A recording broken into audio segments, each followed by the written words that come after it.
Lundi soir, un avion militaire russe avait été accidentellement abattu par la défense antiaérienne syrienne alors qu'elle tentait de déjouer des frappes de Tsahal contre des entrepôts d'armes destinés au Hezbollah. 15 soldats russes avaient trouvé la mort. Le commandant de l'armée de l'air israélienne s'est d'ailleurs rendu hier en urgence à Moscou. On en parle ce matin avec Pierre Laurin, écrivain et spécialiste de la Russie. Pierre Laurin, bonjour à vous. Bonjour. Pierre Laurin, le responsable de l'armée de l'air israélienne a fourni des éléments sur l'incident. Il prouve que les avions israéliens étaient déjà de retour dans leur base au moment où l'avion russe était lui abattu par la défense syrienne et démontre que les cibles des frappes israéliennes étaient bien destinées à des entrepôts d'armes destinés eux-mêmes au Hezbollah. Ce n'est cependant pas suffisant, Pierre Laurin, pour Moscou qui exige d'autres preuves. Comment est-ce que vous l'expliquez? Je crois que là, nous nous trouvons dans une situation qui est relativement compliquée, Mhm.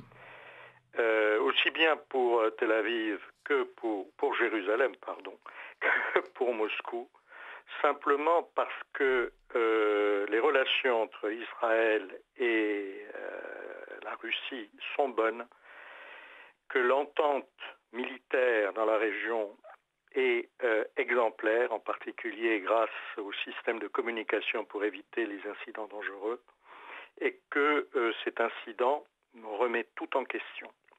Remet tout en question parce que les opinions publiques, évidemment, ont leur mot à dire, et que en Russie, la mort de 15 soldats ne passe pas inaperçue, Mhm.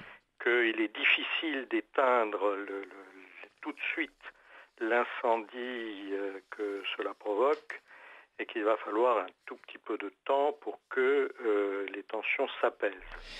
Le fait que le commandant de l'armée de l'air israélienne, Amikam Norkin, soit allé à Moscou est tout à fait positif. Le fait que les Russes demandent plus de précision, c'est compréhensible dans la mesure où les tensions font que l'opinion publique russe, qui commence à compter vraiment, ne comprendrait pas que l'incident n'ait pas de conséquences. Maintenant, les conséquences qui vont se faire, c'est que progressivement, les tensions vont s'apaiser, que la Russie va prendre des décisions sur le terrain pour montrer que on protège les aviateurs et les soldats russes et progressivement je pense que les choses vont rentrer un peu dans l'ordre. Pierre Laurin, est-ce qu'il ne vous est pas apparu à vous aussi une certaine dissonance entre Poutine qui s'est emporté au début et qui ensuite, on l'a vu, a calmé le jeu de manière assez significative, et finalement son ministère de la Défense qui, lui, demande d'autres preuves? Oui, bien sûr, mais c'est normal. Là, les soldats, les militaires russes ont été très, très, très vexés parce que il semblait, de leur point de vue, y avoir un consensus avec Israël sur le fait qu'il fallait faire très attention sur les frappes israéliennes dans la région de Latakia, simplement parce qu'il y a la principale base militaire russe dans cette région et qu'il y a également le port de Tartous où se situe la principale base navale russe en Méditerranée. Donc il fallait pour les Israéliens, dans l'esprit des Russes, s'ils faisaient des actions militaires dans cette zone, il fallait prévenir 2 fois plutôt qu'une. Or, ce coup-ci, pour des raisons compréhensibles de la part d'Israël, parce que il est évident qu'à partir du moment où l'on dévoile une opération militaire d'une certaine envergure, il y a de forts risques qu'il y ait des fuites, même si les Russes ont toujours été très discrets sur les renseignements qu'Israël leur transmettait. Mais cela n'aurait pas posé de problème si il s'était agi du Golan, s'il s'était agi des bases éventuelles iraniennes au sud de Damas. En revanche, dans la région de Latakia, surtout, il fallait être très prudent. Et ça, les militaires russes l'ont très très mal pris, ce qui explique qu'il y ait eu beaucoup d'agitation militaire, que Vladimir Poutine, dans un premier temps, n'ait pas jugé bon de désavouer ses militaires, ce qui est absolument normal pour un chef de l'État, mais ensuite apporter l'adoucissement nécessaire, les précautions de langage nécessaires et surtout le fait qu'il a insisté sur un point où les militaires ne peuvent pas le contredire. Il n'y a pas de commune mesure entre l'incident de l'Ilyushin 20 qui vient de se produire et celui du Sukhoi 24 qui avait été abattu par les Turcs il y a 3 ans à la frontière avec la Turquie. Simplement parce que là, il s'agit ce coup-ci d'un accident, regrettable certes, mais d'un accident, alors que le Sukhoi 24 avait été abattu volontairement.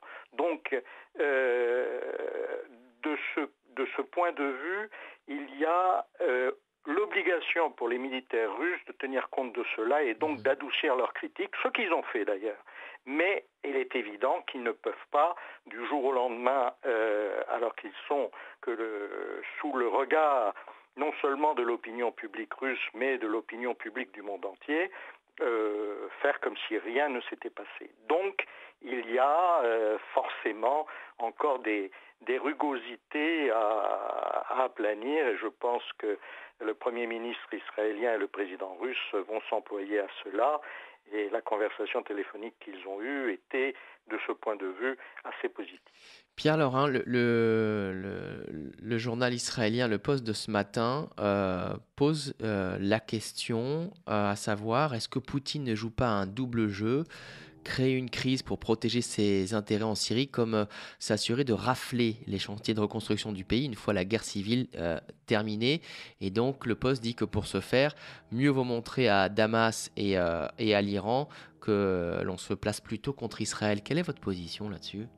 Je crois que là-dessus, il n'y a pas beaucoup d'ambiguïté de la part des Russes. Les Russes veulent effectivement rafler tout ce qui est possible dans la reconstruction d'Israël, dans la reconstruction de la Syrie, mais il est très clair que personne ne peut les en empêcher, parce que Bachar el-Assad n'a actuellement qu'un seul allié principal, et c'est la Russie. Que l'Iran participe, que le Hezbollah participe également, certes, mais ils n'ont pas les mêmes moyens que la Russie. Ils peuvent contribuer sur les marges, mais ils ne peuvent pas emporter réellement les gros chantiers de reconstruction.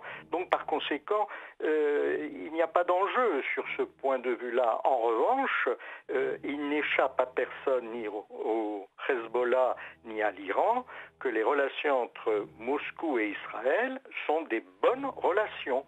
Ce ne sont pas des relations excellentes parce qu'il y a tout de même des points d'achoppement, mais ce sont des bonnes relations et il est très clair actuellement que Israël non seulement joue un rôle favorable au Moyen-Orient du point de vue de Moscou, mais également Israël, du point de vue international, c'est également l'un des principaux soutiens de Moscou, notamment dans la question des sanctions internationales.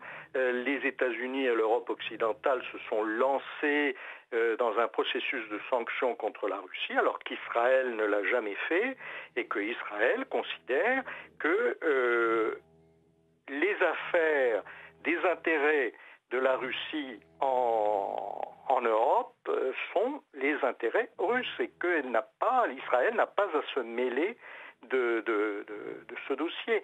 Et ça, Moscou en est particulièrement reconnaissant parce que effectivement, c'est un point d'ancrage qui permet à la diplomatie russe de se déployer d'une meilleure manière. Donc les relations ne peuvent pas échapper, ces relations ne peuvent pas échapper aux autres acteurs de la région. Je pense que l'article du Poste est un peu... Bon, il faut bien que les choses... tirer des enseignements de ce qui se passe. Mais là, la semaine dernière, cet incident n'avait pas lieu. La situation politique était exactement la même. Donc l'incident lui-même ne montre rien du tout et la politique de la Russie à l'égard d'Israël n'a pas évolué réellement. Je vous remercie Pierre Lorrain pour toutes ces précisions ce matin. Merci à vous. Écrivain et spécialiste de la Russie. À très bientôt.